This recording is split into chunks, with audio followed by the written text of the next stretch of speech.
à tous et bienvenue dans le podcast En voiture Simone.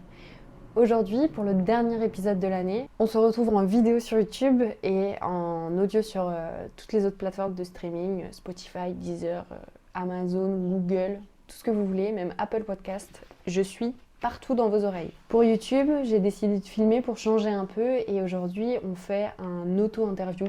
Je voulais quelque chose qui change un peu pour cette fin d'année et donc on va finir l'année tous ensemble, vous et moi. C'est parti. J'ai posé mes questions à ChatGPT pour que ce soit vraiment un interview où ça soit le plus spontané possible. Et en même temps, je peins. J'ai décidé de faire de la peinture. Donc j'espère que la qualité audio sera correcte et pas trop dérangée par les bruits de peinture. C'est parti. Aujourd'hui, c'est un épisode de podcast où on va parler du voyage en solitaire. J'en ai moi-même fait un et c'était l'occasion de reparler du voyage en solitaire pour finir l'année et pourquoi pas pour vous motiver à voyager en solitaire l'année prochaine. La première question, c'est pourquoi avez-vous choisi de voyager en solitaire ? Moi, j'avais décidé de voyager en solitaire parce que c'était le moment ou jamais de voyager pour moi avant de m'installer ou de me poser quelque part. Mais aussi, il y avait ce truc de... J'avais envie en fait de voyager toute seule. Déjà, personne n'était dispo et je voulais aussi voyager toute seule. Au départ, je voulais faire un Erasmus et finalement, je me suis orientée sur un voyage en solitaire organisé par mes propres soins parce que ça me convenait mieux, tout simplement. Donc j'ai commencé comme ça, moi et mes premiers voyages. Je suis partie 3 mois en solitaire réellement toute seule à l'étranger, quoi.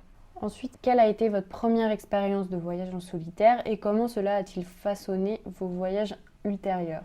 Donc ma première expérience vraiment solitaire longtemps en voyage, c'était celui-ci. Donc c'était l'année dernière, en 2022.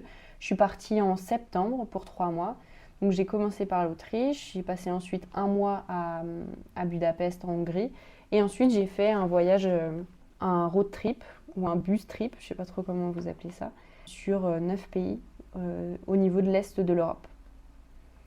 Comment ça a façonné mes voyages ultérieurs ?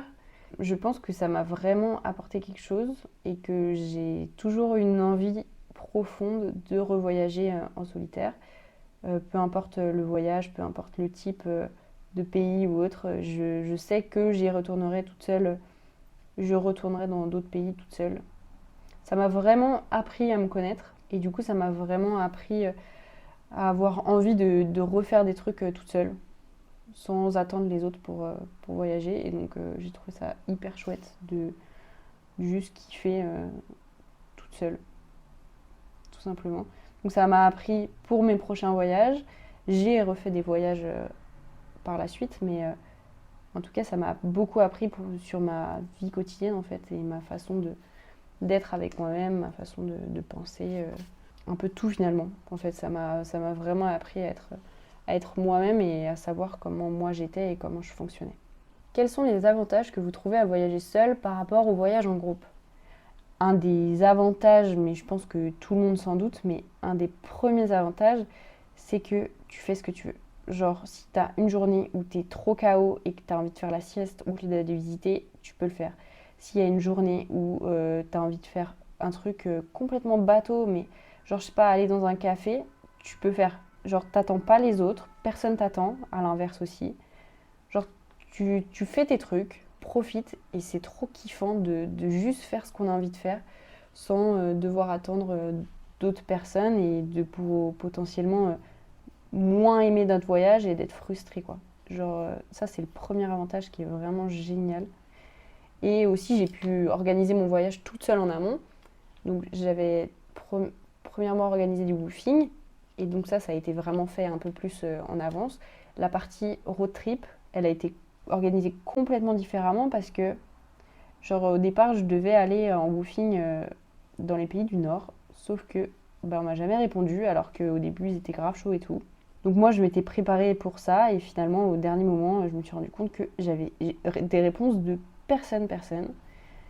Et donc, je me suis décidée au dernier moment, j'ai dit ok, là, dans 2 semaines, je suis plus dans cette auberge en Hongrie. Qu'est-ce que je fais ? Et voilà, je me suis mise à organiser la deuxième partie de mon voyage qui était vraiment folle. C'était vraiment trop chouette aussi, cette partie-là. où j'ai pu découvrir 9 pays dans l'Est de l'Europe et c'était trop chouette. D'ailleurs, si jamais ça peut vous intéresser, j'ai fait une sorte de film documentaire de mon voyage en solitaire, donc n'hésitez pas à le voir, je mettrai le lien en dessous si jamais vous êtes intéressé de voir qu'est-ce que j'ai fait, comment je l'ai fait, etc. Avez-vous rencontré des défis spécifiques en voyageant seul et comment les avez-vous surmontés? Alors il m'est arrivé, j'ai plusieurs anecdotes, j'en ai une première, genre j'ai été malade vraiment comme un chien dans le bus, dans le premier bus que j'ai pris, je pense que c'était le stress, la fatigue, pour aller en Roumanie.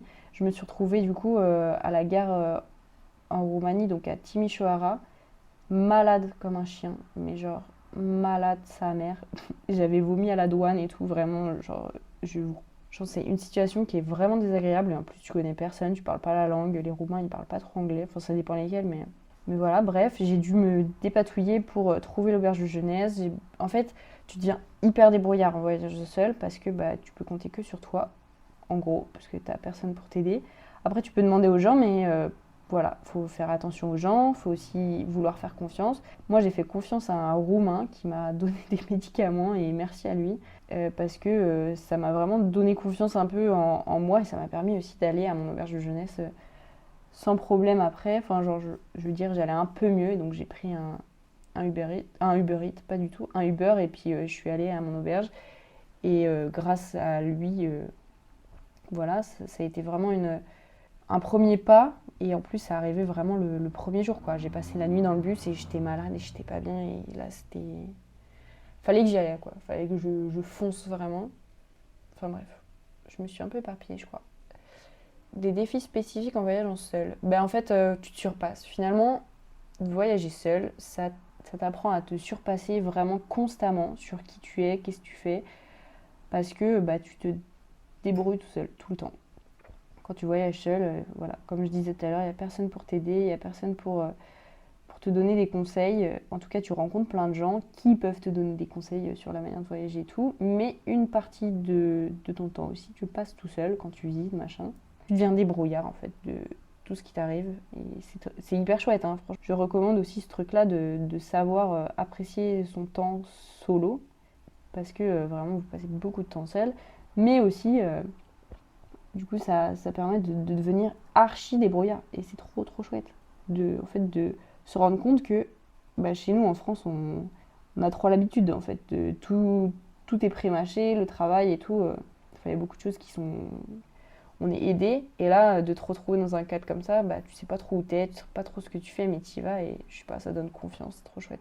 Quelles ont été vos destinations de voyage en solitaire préférées et pourquoi? En vrai, tout mon périple a été trop chouette. Vraiment, la plus grosse partie solitaire, ça a été mon road trip, mais à Budapest, j'étais en booking pendant un mois et ça a été des rencontres de fous. J'ai fait plein de trucs et encore plein de trucs. Moi, je suis une mamie, genre je me couche très tôt et du coup, j'ai profité, mais pas comme d'autres de mes colocs qui sortaient hyper souvent et tout. Moi, je profitais aussi de la journée et tout ça. C'est trop chouette. D'autres destinations de voyage en solitaire préférées, franchement, j'ai beaucoup aimé la Grèce. C'est vraiment un endroit où j'aimerais retourner, en tout cas pour la randonnée, parce que j'ai pas eu le temps de randonner, parce que je restais vraiment très très peu très très peu de temps à certains endroits. Donc vraiment, c'est pas un regret, mais je sais que j'aimerais y retourner pour pouvoir justement me venger, absolument pas. J'aimerais y retourner pour... Est-ce que j'ai trouvé mes mots? Pour juste apprendre encore du pays, parce que j'ai fait Thessalonique et Athènes. Enfin, 2 villes que je voulais absolument faire et j'ai kiffé Thessalonique, vraiment particulièrement. Mais j'ai aussi kiffé Athènes et tout ça. Et sur la route, moi je faisais mes voyages en bus. J'ai vu des paysages vraiment magnifiques et en fait j'aimerais bien aller voir ces paysages de plus près. Donc je pense que ça serait l'occasion de retourner en Grèce pour aller voir tout ça que j'ai finalement... j'ai juste aperçu quoi et j'aimerais vraiment le voir. Donc... c'est vraiment une chouette destination, la Grèce. En plus, j'y étais en novembre, il faisait un temps de fou furieux, genre j'étais en t-shirt, c'était génial. Donc c'est aussi ça qui a fait que j'ai particulièrement aimé cette destination, parce que j'ai fait d'autres destinations qui étaient vraiment très moches, et c'était pas du tout la même ambiance, quoi. Donc aussi ça a aidé, et je pense que le Monténégro aussi, j'aimerais y retourner, et visiter, et redécouvrir ce pays, parce que pareil, j'ai fait des trucs de base, mais j'aurais aimé pouvoir plus en profiter pour, pour voir du pays, des montagnes surtout, que j'ai pas pu faire et voulu faire non plus pour pas me mettre au chaos, parce qu'il me restait encore du voyage derrière. Donc voilà. Mais vraiment, cette partie-là est trop chouette. La Croatie, pareil. En fait, ces pays-là qui sont collés à la Méditerranée, je crois bien, ils sont trop beaux. Et en fait, c'est vraiment des paysages qu'on connaît pas forcément. En tout cas, moi, je les avais jamais vus et je trouve ça trop bien. Voilà, je sais pas trop si ça te donne envie ou pas. Ça se trouve pas du tout, mais c'était vraiment trop chouette. Et ouais, le voyage en solitaire dans ces pays-là, c'est trop chouette. Les gens sont super sympas. Bon, le peu que j'ai rencontré, parce que c'est vrai que dans cette partie-là, il y en a plein qui disent qu'ils rencontrent plein de gens et tout. Moi, j'ai plus rencontré du monde quand j'étais en woofing que quand j'étais en voyage solitaire. Après, je suis quelqu'un qui est quand même un peu solitaire. Et du coup, j'allais pas forcément non plus trop vers les gens. Enfin, j'étais vraiment tranquille dans mon coin. Après, ça me manquait pas particulièrement, mais il y a des gens qui auraient pu faire le même voyage en rencontrant 2 fois plus de monde. Moi, je rencontrais un peu de monde en auberge, mais ça s'arrêtait là, quoi, ou dans les bus, vite fait. Quoique, en fait, ça dépend. J'ai vraiment des rencontres, comme Jules, avec qui j'ai fait un épisode de podcast, où vraiment, genre, ça a direct accroché, c'était trop cool. Et du coup, on s'est retrouvés dans le même bus parce qu'on allait au même endroit, et du coup, on a tchatché tout le trajet et tout, c'était trop bien.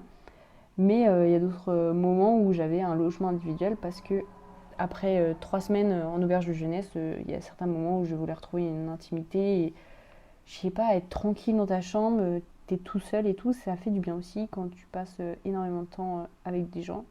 Donc voilà. Bref, pas du tout dans le sujet. Partagez un souvenir de voyage en solitaire qui vous a particulièrement marqué. Il y en a un auquel je pense directement, c'est en Bulgarie. J'étais à Sofia, la capitale, et je me suis retrouvée dans une auberge de jeunesse. Je suis arrivée tard le soir. Là, c'est vraiment une anecdote trop bizarre en fait, c'est trop particulier. Enfin, bref. J'étais en auberge de jeunesse, je restais 2 nuits dans cette auberge, je suis arrivée tard le soir et on avait vendu mon lit. Genre, je veux dire, ça faisait 2 semaines que j'avais tout réservé, tout booké, tout bien. Et là, j'arrive sur place et là, on me dit, mais on a loué ton lit. Alors que j'avais prévenu que j'arrivais tard et tout, il devait être 23h. On me dit de régler en espèces, blablabla. Il se passe vraiment plein de... Enfin, c'est trop bizarre, je me retrouve à dormir dans une chambre sur un matelas, genre qu'on m'a mis en attendant le lendemain pour récupérer un lit. Bref, trop bizarre. Donc moi, je n'étais pas archi rassurée, mais bon, tout le monde dormait, donc j'ai dormi et ça allait mieux. Et j'ai fait des rencontres là-bas, genre c'était trop drôle. Je me suis retrouvée avec des Irlandais, genre, et ils fumaient du shit et tout, mais c'était trop drôle parce que moi, c'est pas, tu vois, je fume pas de shit, en fait, je consomme pas de drogue. À l'époque, je fumais encore des clopes, mais c'est tout. Enfin bref, je me suis retrouvée avec ces Irlandais. Et je sais pas, déjà que je comprenais pas trop leur accent, mais c'était trop drôle. Ils étaient vraiment dans leur délire et tout. Et je suis tombée dans une chambre avec 11 mecs, je crois. Il y avait que des gars, ça ronflait, ça... Vous voyez le bruit des molars là? Il y avait ça aussi dans cette chambre. Les gens, enfin trop bizarre, les gens étaient malades, ça toussait et tout. Le mec du lit en dessous de moi, il était en béquille, du coup il passait son temps dans la chambre, enfin trop bizarre. Et moi j'étais là, seule nana là-dedans, seule petite française et tout.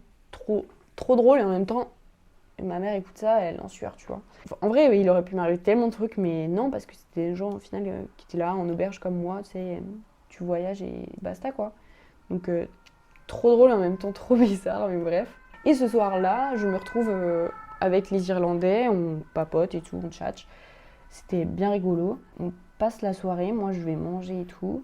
Et là, il y a un mec avec qui j'avais parlé dans la chambre, un vieux, genre je sais pas quel âge il avait. C'était vraiment un vieux. Mais il passait son temps à boire de l'alcool, enfin bref.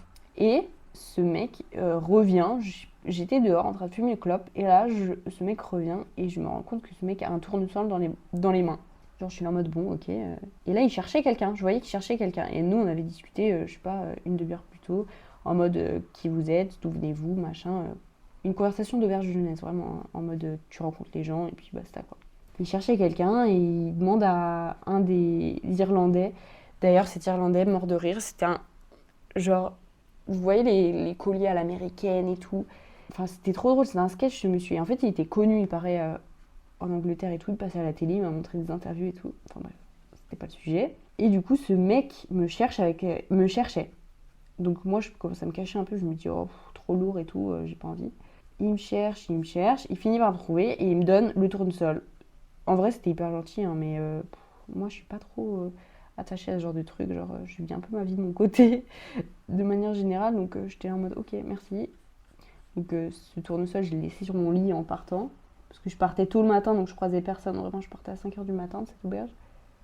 Enfin bref, trop bizarre en même temps, drôle comme anecdote. Mais en fait, t'as des endroits où tu sais pas ce qui va t'arriver. En bien, hein, je veux dire. Et c'est trop drôle et en même temps, genre, je sais pas, t'as l'impression d'être dans un monde différent des fois quand t'es en auberge ou avec des gens. T'as l'impression que on est tous là pour les mêmes raisons. Enfin, genre, on est en train de voyager et tout. Sauf en Bulgarie où c'était particulier, j'avais l'impression qu'il y en a qui habitaient vraiment dans cette auberge-là. Voilà, une petite anecdote de voyage en solitaire qui m'a particulièrement marquée parce que c'était un peu particulier comme sentiment et j'étais à l'aise mais en même temps pas trop. Mais en même temps, j'ai rencontré des gens qui avaient l'air de gangsters un peu, mais en fait pas du tout. Genre les préjugés que j'avais sur ces personnes-là qui étaient juste archi chill et qui vivaient tranquille leur petite vie là dans leur auberge. Je sais pas, c'est un peu bizarre ce sentiment qui des fois il peut avoir d'incompréhension et en même temps t'as envie de te mettre en sécurité. Genre je veux dire t'as pas envie qu'il t'arrive quelque chose et en même temps tu tombes avec des gens super gentils, mais on sait jamais tu vois ce qui peut arriver donc tu te protèges toujours un peu, tu protèges tes affaires. Voilà pour cette anecdote qui était trop particulière, mais en même temps, c'est trop bizarre. Je peux même pas vous dire le sentiment que j'avais. Je l'ai un peu oublié, mais en même temps, pas trop. Parce que, genre, j'y pense assez régulièrement. Je me dis, mais qu'est-ce qui m'est arrivé? C'était quoi? C'était lunaire. Genre, j'avais l'impression de ne pas être moi et qu'il se passait quelque chose et tout.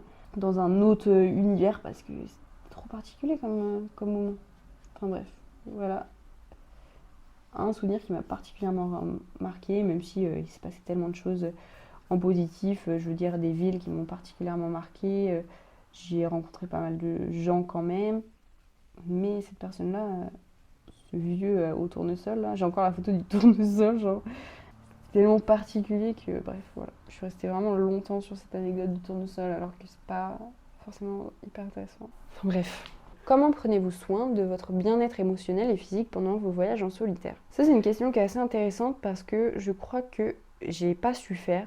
En tout cas, le bien-être émotionnel, parce que moi, j'ai physique, ça va plutôt bien. Genre, c'est fatigant, mais genre, tu gères quand même. Et puis, tu vois tellement de trucs chouettes que, je sais pas, tu peux pas.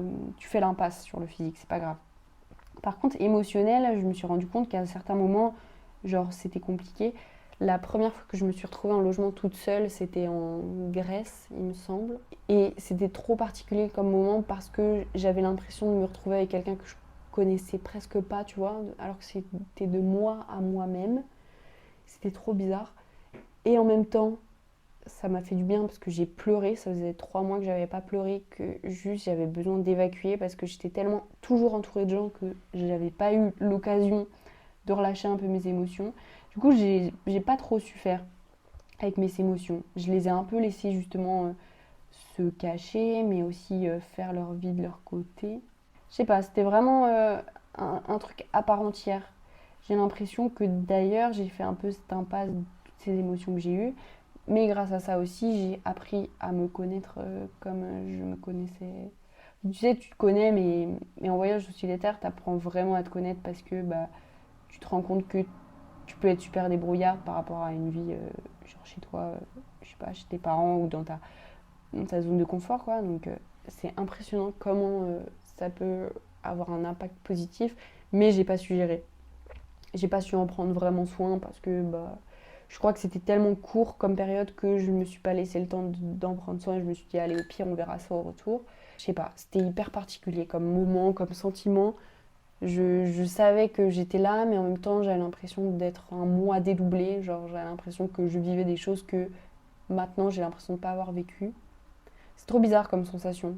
Quand t'as voyagé très intensément, je sais pas si ça se dit, quand t'as fait un voyage très intense, j'ai- moi en tout cas, j'ai l'impression de ne pas me connaître et de pas avoir vécu ce que j'ai vécu alors que c'était moi et que c'est bien moi qui ai fait tout ce que j'ai fait et tout ce voyage-là et qui l'ai organisé.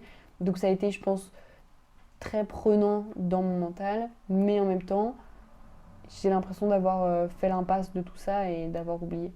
C'est un peu particulier comme sentiment. Mais j'ai pas vraiment su en prendre soin, je pense. Parce que, je sais pas, je crois que j'avais d'autres choses à penser, d'autres chats à fouetter, comme on dit. Et voilà, j'ai fait juste ce qu'il fallait faire. Et... Ouais, trop bizarre en vrai, d'avoir pas réagi comme ça, mais je sais pas, c'est un peu particulier. Je sais pas, en y pensant, mais en tout cas, ça c'est sûr que j'ai pas su prendre soin de mon bien-être. J'ai écrit tous les jours dans un carnet qui est, je sais plus, dans mes affaires. J'ai écrit tous les jours et j'ai un peu refeuilleté les pages, mais vite fait. Et je sens dans ce carnet que c'est quand même compliqué mentalement. Parce que c'est toujours une période, septembre, novembre, qui est compliquée pour moi. Et du coup, en fait, je crois que ça reflétait juste mon état d'esprit que j'ai lors de ces mois-là. Et en plus, j'étais loin de ma famille. Et en plus, j'étais loin de mon copain. Et en plus, j'étais loin de mes proches. Je sais pas. C'était assez particulier et en même temps, je regrette pas du tout de l'avoir fait. Et je suis très contente d'ailleurs parce que ça m'a appris beaucoup sur moi, sur la vie, sur la culture d'autres pays, les clichés qu'on peut avoir sur certains pays aussi, genre la Roumanie, tout ça, qui en fait sont des pays hyper chill. Et donc voilà. Quel conseil donneriez-vous à ceux qui hésitent à voyager seuls en raison de préoccupations pour leur sécurité?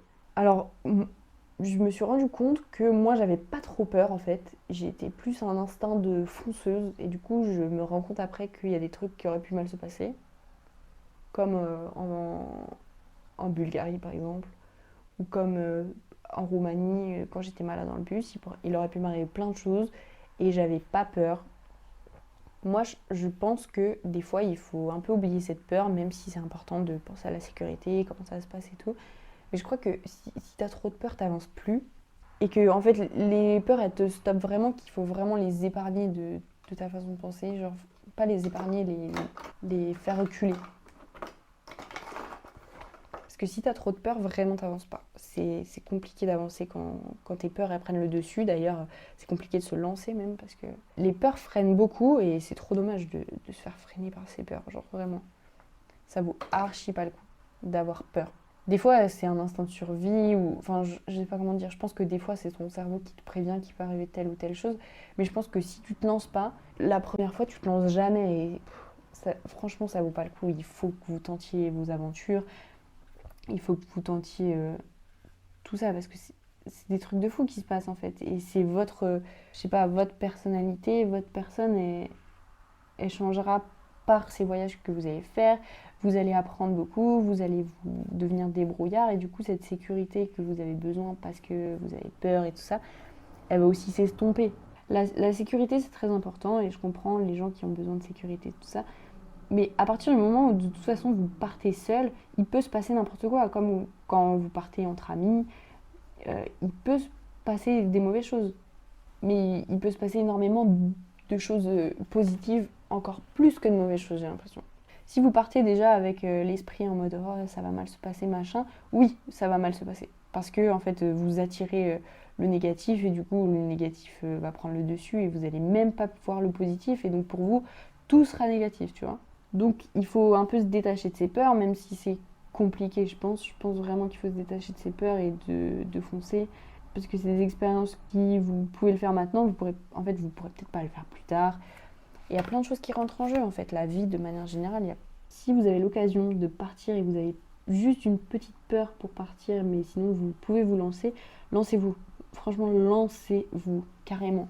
C'est une expérience qui est folle, une expérience qui permet tellement de choses qu'il faut se lancer. Et la sécurité, oui, c'est important, mais la sécurité, ça fait pas tout. Ça fait vraiment pas tout, la sécurité. Justement, je crois que d'avoir trop peur de ce qui peut vous arriver en mal, ça, vous perdez même en sécurité parce que vous concentrez que sur ça et je sais pas, n'ayez pas peur, c'est facile à dire mais essayez de laisser de côté certaines de vos peurs. Vous avez raison aussi de prévoir tout ce qui pourrait arriver de mal, mais faites-le pas trop parce que vous allez vous empêcher de faire des choses qui peuvent être fantastiques. Faites gaffe à vous, mais ne vous empêchez pas de vivre et de partir et de vivre de nouvelles aventures parce que vous avez trop peur. Ça, franchement, il va falloir travailler dessus, mais foncez! La sécurité, c'est important, mais Mais je crois que profiter de sa vie, c'est là encore plus. Ça veut pas dire que vous êtes obligé de sauter en parachute, hein. Voilà. Quelles sont vos ressources préférées pour planifier vos voyages en solitaire? Alors j'en ai fait qu'un, donc moi j'ai vraiment ce truc-là de... j'ai qu'un exemple, vraiment. Si des gens qui écoutent ont vécu plus de voyages en solitaire, n'hésitez pas à mettre vos astuces et conseils, à les partager sur le compte Instagram du podcast ou autre, pour pouvoir aider les autres. Mais moi, ce que j'ai utilisé, je me suis pas trop aidée de voyages de d'autres personnes. J'ai vraiment créé mon propre itinéraire. J'ai fait en fonction de mon budget, donc j'ai fait du bus principalement. Il y a une fois où j'ai pris l'avion, sinon j'ai pris que du bus. Moi, j'ai vraiment parcouru pas mal de kilomètres en bus. Je pouvais plus d'ailleurs à la fin, j'en avais marre et en même temps j'étais habituée, donc ça allait. C'est trop bizarre comme sentiment. Mais je pense qu'à la fin, j'avais qu'une envie aussi, c'était de rentrer, donc mes sentiments se mélangeaient. Donc j'ai principalement utilisé Flixbus pour pouvoir voir les trajets et tout. J'ai été sur Omio. Omio, c'est trop... Omio, je sais pas. C'est trop pratique parce que, en gros, ça fait tous les trajets à l'étranger, parce que c'est compliqué de trouver les trajets en train autrement. Alors il y a Rome to Rio, ça vous permet de voir les trajets qui sont possibles, et aussi des fois qui vous mettent sur les compagnies ferroviaires des autres pays. Moi, j'arrivais pas avec ça, donc j'ai utilisé Omio et je mettais une destination A, une destination B. En général, je trouvais un bus ou d'autres moyens de transport. Moi, j'ai pris que les bus. Raison écologique, pas trop, mais en même temps, après avoir fait ce voyage, je suis contente de l'avoir fait en bus pour avoir pu découvrir aussi les paysages, prendre le temps de voir les paysages où je ne pouvais pas m'arrêter, tout simplement. Et j'ai pris une fois l'avion parce que sinon j'avais 16 heures de bus et ça me bouffait clairement une journée complète. Enfin, genre une journée, une nuit. C'était trop. Je me suis dit, ça vaut pas le coup. C'était de Athènes à l'Albanie, à Tirana. Et là, j'ai pris l'avion. Donc voilà. Sinon, j'ai pris le bus et le train pour le retour de la Slovénie à Lyon, en gros. Mais ouais, c'était chouette. C'était une chouette expérience, même d'organisation. Genre, j'ai mon carnet d'ailleurs qui est là. C'est le même que j'utilise pour toutes mes idées. Et c'était une chouette organisation de voir en fait comment on pouvait organiser un voyage, pourquoi j'ai choisi telle ville ou telle ville. J'ai choisi certaines villes parce qu'elles étaient dans un autre pays et ça me permettait de cocher un peu la case du pays même si j'ai fait qu'une ville dans le pays. Mais aussi de découvrir une nouvelle culture parce que t'as beau être à 100 km mais juste dans un autre pays, tu changes de culture, tu changes de manière de penser et c'est chouette aussi. Donc c'est vraiment sympa. Et du coup j'ai choisi toutes mes villes. Je me suis renseignée sur ce qu'il y avait à faire dans chaque ville. J'ai essayé de faire tout ce que je pouvais et tout ce qui m'intéressait aussi dans chaque ville. Enfin, c'était hyper intéressant d'organiser mon voyage moi-même à 100% et de ne pas passer par une agence ou autre. Après, c'est beaucoup de travail, mais en même temps, c'est pour un voyage que moi-même j'ai fait. Et donc, je sais pas, ça vaut tout le temps le coup, je pense, d'organiser des trucs pour ses propres aventures. Ça te permet de te préparer mentalement et c'est de quoi on parlait avec Rémi Camus dans le dernier épisode, mais de préparer ton voyage en amont pour toi-même, ça te permet aussi de te préparer mentalement à ce qui va se passer parce que c'est beaucoup de changements et c'est une aventure, donc voilà, c'était grave chouette de l'organiser moi-même, j'en suis très contente et assez fière aussi parce que je suis pas déçue de tout ce que j'ai pu faire. Avez-vous développé des compétences particulières grâce à vos voyages en solitaire? Eh ben, la débrouillardise. Je pense que un voyage en solitaire ou non apporte la débrouillardise. Solitaire peut-être encore plus parce que tu te débrouilles tout seul. Genre, il n'y a personne. Tes parents ils sont trop loin, tu vas pas appeler ta mère parce que tu as raté ton avion. Genre, je veux dire, tu te démerdes quoi. Donc, la débrouillardise, j'ai trouvé que c'était vraiment important. Un conseil, une compétence plutôt.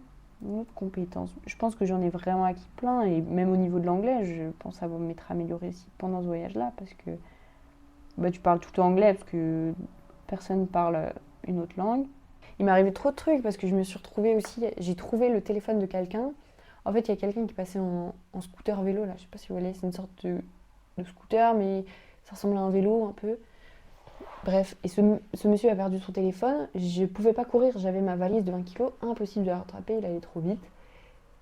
Et je me suis retrouvée au téléphone avec lui qui appelait sur son propre téléphone, il parlait en grec, je comprenais rien, et du coup, je me suis retrouvée à parler à quelqu'un dans le resto en disant écoutez, j'ai trouvé ce téléphone, c'est un monsieur, il est au téléphone, je sais pas parler grec, j'avais besoin d'aide. Et du coup, tu te débrouilles et c'était trop drôle. Et d'ailleurs, cette personne qui a récupéré ce téléphone, pour la fin de l'histoire, euh, m'a donné 20 euros pour me remercier. Du coup, ça m'a payé mon kebab. Vraiment, il s'est passé plein de choses, c'est fou. Mais ouais, des compétences, je pense qu'en fonction de chaque voyage, ça t'en apporte beaucoup. Et ce voyage en particulier, moi, ça m'a appris beaucoup sur moi et sur la vie. Donc, c'est des compétences internes et je pense que c'est des compétences aussi qui viennent avec le temps parce que tu as vécu ça tout seul et du coup, ça t'en apporte, je sais pas, ça t'apporte à gérer, ça t'apporte comme compétence de gérer ton stress aussi parce que bah, tu peux rien y faire, tu peux aussi gérer tes émotions. Vraiment, ça apporte tellement que, ouais, j'ai pas trop plus à rajouter, tu vois, par rapport à ça. Quelles sont vos prochaines destinations de voyage en solitaire et qu'espérez-vous y découvrir? Ce que j'aimerais comme prochaine destination, en solitaire ou non, je sais pas encore, en fonction de si des personnes peuvent m'accompagner ou pas, La Réunion. Je pense que je le ferai accompagner, mais je pense aussi que je vais adorer cette destination, j'en suis persuadée. Du coup, je pense que La Réunion, je finirai par le faire toute seule. L'Islande, c'est vraiment un endroit où je kifferais aller. Et en y pensant, petit à petit, j'ai commencé à mettre des points sur Google Maps. L'Amérique du Sud, ça pourrait être une destination qui pourrait me plaire. Je pense au Chili, à l'Argentine, au Pérou particulièrement. Après, une fois que tu es là-bas, tu profites un peu de tout ce que tu peux, donc pourquoi pas. C'est des destinations auxquelles je pense. Qu'espérez-vous y découvrir? Bah, des nouveaux paysages, en vrai. Des trucs de fou, en fait. Moi, ce que j'adore dans les voyages, de manière générale, pas forcément solitaire, mais c'est découvrir des nouveaux paysages, des choses que je vois pas tous les jours, de t'y découvrir, d'y découvrir les personnes avec qui tu pars aussi. En fait, il y a trop de trucs à découvrir en voyage. Donc, tout, tout ce que ça peut m'apporter, j'ai envie de le découvrir et j'ai envie d'y aller pour y voir tout ça. Quel conseil donneriez-vous à ceux qui envisagent de voyager seuls pour la première fois? Oh là là, je suis pas très douée en conseil. Je sais pas, de kiffer leur vie, genre. En voyage solitaire, un voyage de manière générale, ça dure pas toute la vie. Ça peut durer très longtemps, mais ça dure pas toute la vie. Donc le seul conseil que j'ai, c'est de profiter au maximum de tout ce que vous allez pouvoir vivre, que ce soit positif, mais aussi négatif, parce que ça vous permet de grandir finalement. Donc juste de kiffer votre race.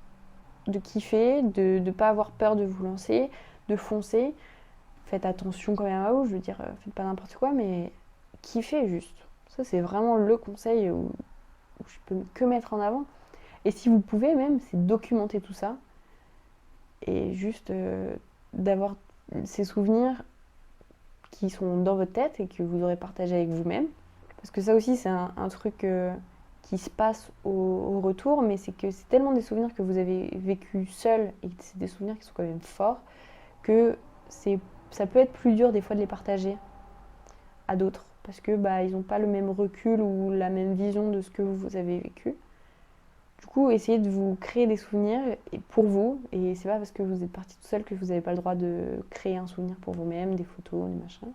Donc ouais, kiffez votre race, créez des souvenirs et ça vous apportera dans tous les cas beaucoup, donc c'est mon seul conseil que j'aurais. Quel impact pensez-vous que le voyage en solitaire a eu sur votre vie dans son ensemble? Bah, ça m'a fait grandir. De toute façon, je sais que j'ai grandi par ces voyages-là. Ça m'a appris beaucoup de moi, du coup je comprends mieux quand des fois j'ai certaines réactions, je comprends mieux aussi ma manière de penser parce que je pense beaucoup, trop sûrement. Et du coup ça m'a beaucoup apporté sur ce point-là aussi. Donc ça a eu un énorme impact en fait sur ma vie. Ça a changé aussi une partie de ma vie parce que quand tu changes, ta vie change avec et donc ça a vraiment eu un impact assez fort sur tout ce qui a pu se passer après. Ça a aussi resserré certains liens que j'ai avec des personnes qui me manquaient finalement pendant mes voyages. Et je me suis rendu compte que oui, certaines personnes, il me les faut dans ma vie, que d'autres, il va falloir que je m'en éloigne. C'est des choses toutes bêtes, mais de partir loin et plus ou moins longtemps et encore plus tout seul, ça te permet de penser beaucoup en fait à tout ce qui se passe dans ta vie de manière générale. Et du coup, tu fais le point. Et bien sûr que ça a un impact dans ta vie d'après parce que tu as tellement pensé et tu veux tellement changer les choses aussi en rentrant pour que ça aille mieux que ça peut que avoir un impact sur ta vie derrière. Donc ça a un impact positif de manière générale. Ça peut être un impact négatif sur le moment parce que tu vas couper des relations, tu vas couper certaines choses que tu faisais dans ta vie, que tu pensais kiffer, mais en fait non. Et du coup, au début, c'est dur, mais après, tu comprends que c'était pour ton bien. Donc, c'est que cool. Écoutez, je peux pas vous dire quelque chose de nul pour finir parce que c'est que bien. Donc, pas mal. Bah voilà, j'ai terminé de répondre à ces 15 questions. Je sais pas du tout ce que ça va donner. Ça se trouve, ça va pas être super chouette. Ça se trouve, ça va l'être. N'hésitez pas à me donner vos retours et vos expériences de voyage en solitaire aussi, si ça ressemble ou pas du tout à ce que moi j'ai pu vivre. Chacun a sa propre expérience, mais des fois il y a des similitudes. Donc n'hésitez pas. J'espère que cet épisode a pu quand même être intéressant et vous plaire. C'était le dernier épisode de l'année. Donc on finit le chapitre de la saison 1 de En voiture Simone, vous vous rendez compte ou pas? C'est assez fou quand même. Je pensais pas me tenir à un projet aussi longtemps. Donc j'espère que l'aventure que l'on vit ensemble sur le podcast En voiture Simone vous plaît. 2024 s'annonce sympa aussi. Je suis en pleine préparation de plein d'épisodes, de plein de personnes que j'ai envie de vous faire découvrir et rencontrer finalement. C'est un peu tout ce que j'avais à vous dire. On se retrouve très vite pour la saison 2 d'En voiture Simone. Je prends une semaine peut-être de répit ou deux avant de reprendre les épisodes au taquet. Et voilà, c'est tout. Je crois qu'on a bien fait le tour. On a peint, on a parlé, on a tchatché. J'ai plus parlé toute seule. Là, il faut que je boive d'ailleurs parce que je peux plus là. Trop de salive. Mais voilà. Écoutez, je vous souhaite une très belle fin d'année. Il reste 2 jours normalement que l'épisode sort de 2023. J'espère que vous avez passé une belle année et j'espère surtout que vous passerez une super année 2024. C'est surtout ça le plus important. Et je vous souhaite une très belle journée, une très belle fin d'année, une très belle année 2024 surtout, avant que l'on se revoie pour la saison 2. Ciao ciao!